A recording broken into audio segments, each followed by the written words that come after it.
What is the most worthless movie you have ever watched? Lawnmower Man 2, Beyond Cyberspace. Okay. I know this movie is shit, absolute shite. But, in the summer of 1996, I was a plucky young half-Thai Canadian kid, stuck in rural Thailand for 2 months. When we went into town for groceries, I found this tiny little video shop that had all the latest movies on VCD, but they were 99% dubbed in Thai. They had a very small selection of English audio but Thai subtitled movies, one of them being Lawnmower Man 2, Beyond Cyberspace. It had Matt Frew in it. I recognized him from the Fox TV Mardi Gras movie from earlier in the year, an X-Men movie before there was talk of any X-Men movies, Generation X. God, well, I had no perception of what a good movie was. All I knew was it was a movie I could watch and understand while being stuck a bazillion miles away from home. I came to this thread hoping someone would mention this movie. My bestie and I love horror movies and we love open houses, so figured it was a winning movie choice. However, what the actual fuck was this crap? God, it was terrible. No one reacted anywhere near normal for what was happening around them, even for a horror movie. Nothing made sense. Plot points went nowhere. So infuriating I couldn't even feel scared. Just terrible. The destruction of the characters was the worst. Mulch is not an ally. He's a criminal put on work release. He's out for himself. Holly is a woman police officer in a society where they look down on women in power. It demolishes her struggle and character development to have her commander be a woman. Artemis isn't some fucking surfer kid. He's a calculating sociopath. Not completely. He cares about his family and his image and nothing else. And he purposefully kidnaps Holly for the express purpose of extortion of the fairy people. Artemis' father was never a friend of the fairies. Hell, I don't think he even knew of them. Just, the whole thing. My wife has forbidden me from talking about it because I just go on rants. It's worse than the Aragon attempt. Artemis Fowl is the only movie I've ever straight up rage quit. I've sat through some terrible movies. Aragon, the live-action Death Note movie. I've even put up with The Last Airbender. I've also had a grudge against the Ghost Rider sequel for the past decade. Never left the theater for any of them. Artemis Fowl, however, is an offense to both God and man. It made every other movie I mention look like Academy Award winners. Do they read the source material well enough to understand the tone and theme of the series? Artemis Fowl is relatively darker than what this movie portrayed and he is less precocious than he is sinister. Has not some Cody Banks, Spy Kids child genius. Has like the Moriarty of teen villains. It was a young adult series in all honesty rather than a children's book. And FFS if we're going with the diversity route with Butler then make him analogous to the tall Eurasian giant in the books. Not some bleach blonde bigger comedy version of Simon Phoenix from Demolition Man. Bring in Idris Elba to act like Heimdall and Thor, you know, somber but lethal. Just ruined it. This movie is one of the few films I hate with my entire being. It butchered the books. The books are good. They give us a protagonist who does what he wants, doesn't really care about what's right or wrong, has his own independence from his parents and a great intellect that takes him on wild adventures. He's what us kids wanted to be. Sure, he grows and matures and gets his character development, but honestly he's the hero, anti-hero kids wanted. The pacing was awful. There were moments that it seemed like entire scenes had been trashed and left out of the film. At one point, Mulch is inside the house, then 2 seconds later he's outside in battle. People seem to just jump from thought to thought without anything leading up to them making those new choices. Artemis randomly asks Holly to trust him after kidnapping her a few scenes ago. Why? Where is the built-up and explanation? Where is the motivation for her to trust him? Butler is called Butler throughout nearly the entire books. Why did that need to change for the movie? The random-ass niece of Butler who just flat-out disappeared from the movie for an hour. What happened to her? Where was she when shit is blowing up? It's like they are running out of the house then realize oh shit better grab the random kid before the house implodes. Holy shit, this just ignited a memory from middle school where I ended up in another class that was forced into watching this movie. Everyone in there was just taking a shit on that movie. When the scene of one of the main characters were having this intense moment where he said "I hate myself," everyone just busted out laughing. It was hilarious. I found the scene starts at 6:30. Now this was probably the most action the movie had to offer, so everyone got quiet at this point. Lol. We knew it was going to be terrible and made a drinking game out of it. The over-the-top terrible reviews were the only thing that actually made me want to see it. If it had been merely bad, I wouldn't have been so intrigued. Instead, it became legendarily bad to others, point where people were clamoring for the butthole cut, which just adds to the mystique. That movie is the Room of superhero films. It's terrible, and everyone needs to see it. I don't think whoever wrote or directed Catwoman ever actually read a single comic book featuring the character. They just saw half of the 2002 Spider-Man film and went, "Let's do that but with cats or something." Also, the bad guy is a manufacturer of makeup, because girls, oh me right. Tired seeing it with my mom since I knew it was horrible and wanted to rant about it. She thought it was good. Edit, I know she loves cheesy movies and all, but I thought she would realize how toxic this movie was. Like when Mick was assaulted, she didn't think it was wrong. The entire thing disappointed me. She thinks it's my favorite movie though. Have no idea why. I told her I hated it.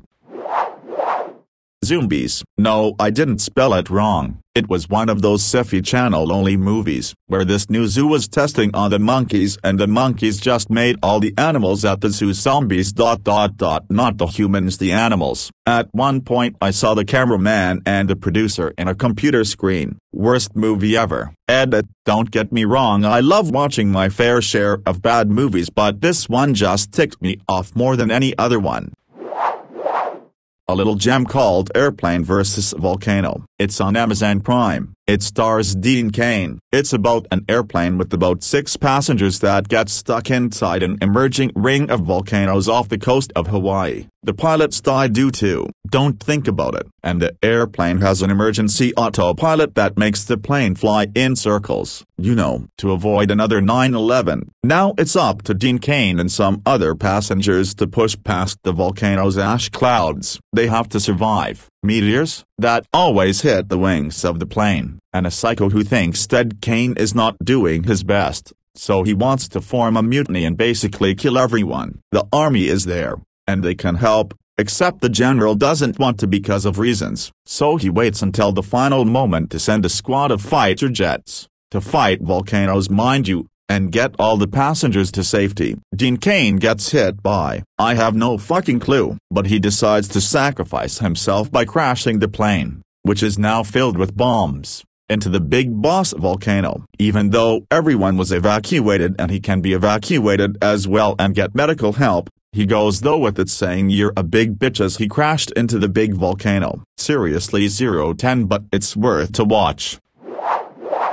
50 Shades of Grey. I thought it would be so bad that it's funny. It was kind of funny for the first 10-15 minutes, but then it was just really boring and poorly made. Not outrageous enough to be entertaining, but bad enough to be frustrating. Edit, just to clarify, while I didn't expect 50 Shades to be good, I actually really love most romances even if they're kinda silly. The Twilight series is very special to me in fact. But 50 Shades is a poor interpretation and so obviously a worse copy. If they wanted to make a BDSM romance, that's great, wonderful even, but the author obviously had very little understanding on what that means.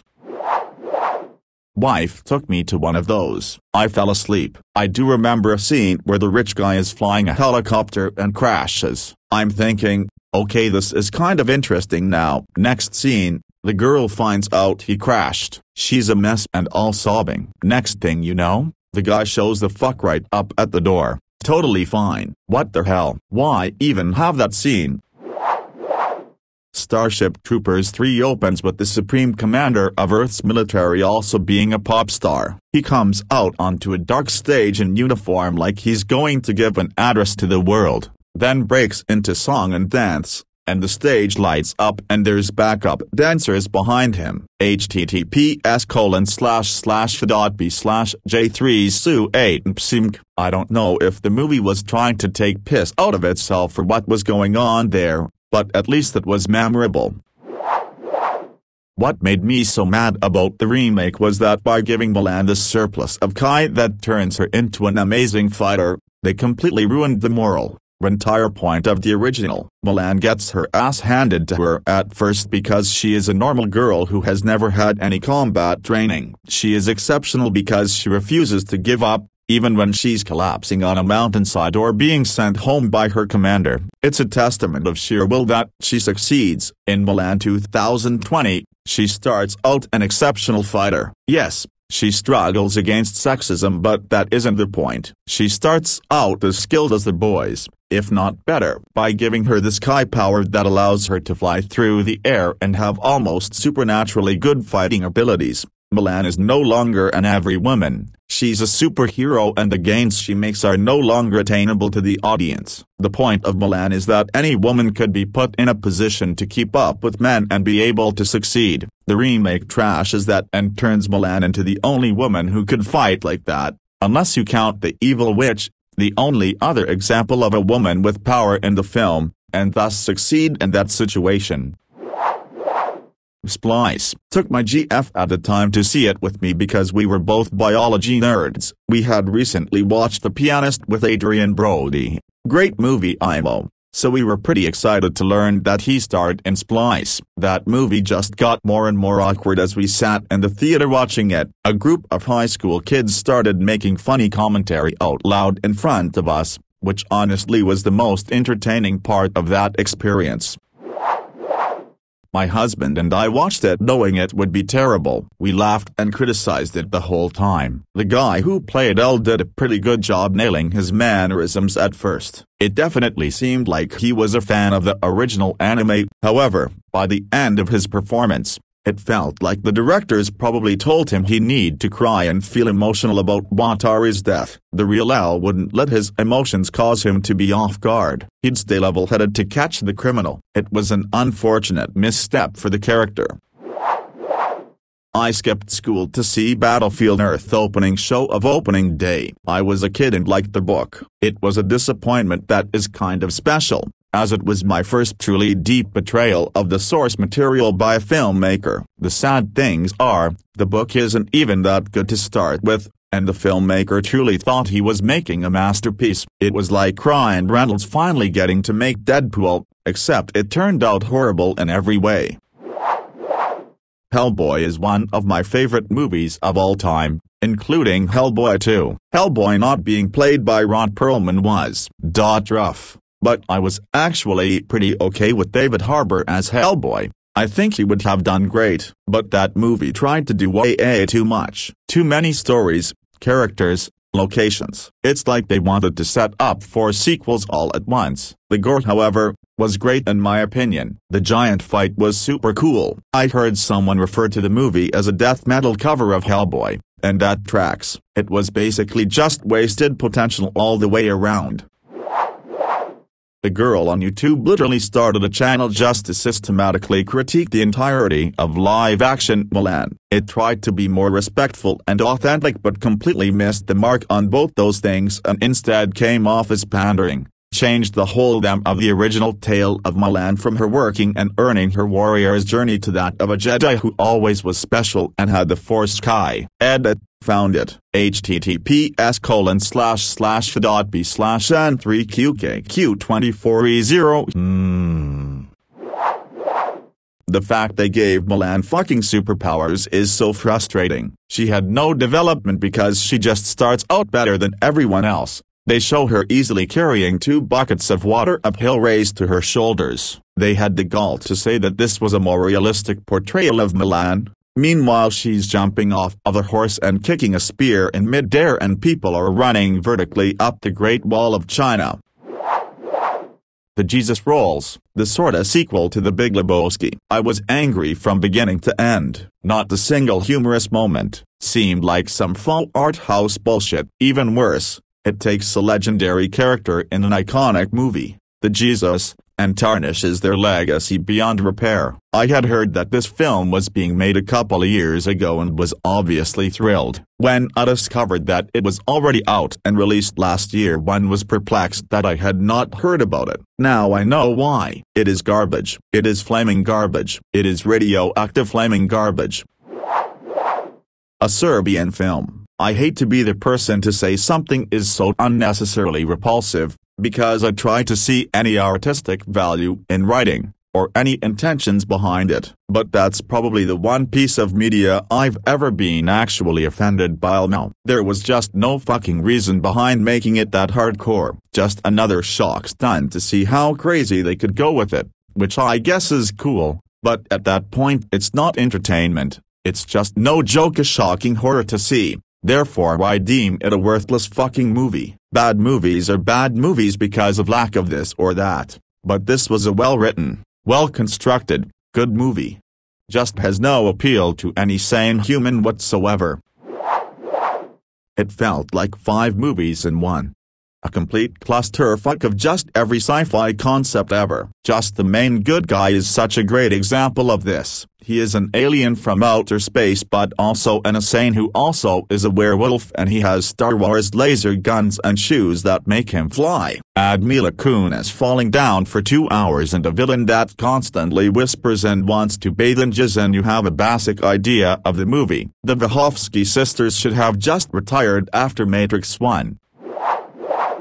Completely disregarding the fact that Wonder Woman is rich and famous and could have just bought a ticket to Cairo now. Also, she just suddenly remembers that she can turn stuff invisible, which arguably is the most powerful ability she has, and she never uses it except to make the jet invisible. In how many situations would that have just solved the problem completely? But she never uses it, except for the jet. While watching that scene, I was just picturing in my mind a room full of Hollywood writers with their heads smoking, desperately thinking of some way to squeeze the invisible jet in that dumpster fire of a plot.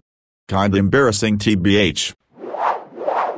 With the amount of random nonsense they threw into that movie for convenience, they could have done anything. I mean, she learned to fucking fly by remembering a few words he said about it. Maybe if he uttered those words earlier she could have just flew them there. I don't read the comics, but I know she has these powers in them. I just find it insulting the way they implement them. It's convenient for the lasso to now show people the past ... boom, done. We need her flying powers now ... boom, done. I like the first Wonder Woman, okay, but I thought the boyfriend character was so bland, and I was looking forward to a sequel where the focus would be more on Diana. Then they make a sequel and they fucking bring the boyfriend character back. Why? It's not like WW's boyfriend is some well-known character like MJ or Lois Lane. Why waste so much screen time having our main character pining over this generic dude? The Fault in Our Stars. As a movie lover, I cannot believe it has such high praises and ratings. It was cheesy, exploited on terminal disease sympathy. They had filthy rich parents who never shown what they do or any emotions. Not one episode of Emergencies how they handled anything and everything those two wished for was given to them like a fairy tale. There was nothing realistic in it as teens, as patents, as families who deal with terminal patients. Just a cheesy, goofy, meaningless puppy love. Came here to say Suicide Squad. Literally the first 40 minutes of the movie was Viola Davis sitting at a table going through files describing each member of the team, and you'd see flashbacks of what she was describing. I checked my watch, 40 full fucking minutes. Literally the shittiest excuse for screenwriting I've ever seen. Halfway through I realized, wait, no one's forcing me to do this, and turned it off. Just like you did. Just god awful. And the best part is, their individual powers didn't matter. Towards the end they come up with a plan to swim in the sewers under where the bad guy is and light off a bomb to help kill her. Which leads to one of my favorite head-scratching moments in all recent cinema history. You have a Suicide Squad guarded by Navy SEALs. On their first mission, someone needs to swim through a sewer to detonate a bomb in what can only be described as a suicide mission. On your Suicide Squad you have Killer Croc, a man whose only superpower is that he can swim through sewers. You send the Navy SEALs who blow themselves up.